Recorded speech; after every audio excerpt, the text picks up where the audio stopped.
Today I'm going to show you how you can send fax message from HUAWEI MatePad T5. So in the first step, open the Play Store, tap on the search bar and look for the fax app. Choose Easy Fax, install it and open.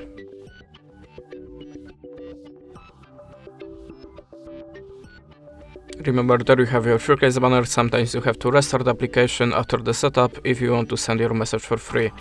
Now allow permissions to the files. Okay, the banner disappears, so you have to restart the application to show it again if you want to send your message for free. Okay, now click on the plus and choose source every document. I'm gonna pick something from my gallery. I'll get this photo for example, and now click on the import icon. Now you can add this as shape to your document or the picture. And if you already click on the arrow icon.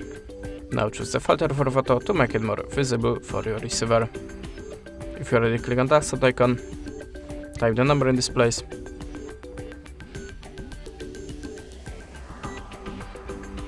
Choose the country from the list. And to send this message, just click on this button. This is how it works. Thanks for watching, leave us a like or a comment and goodbye.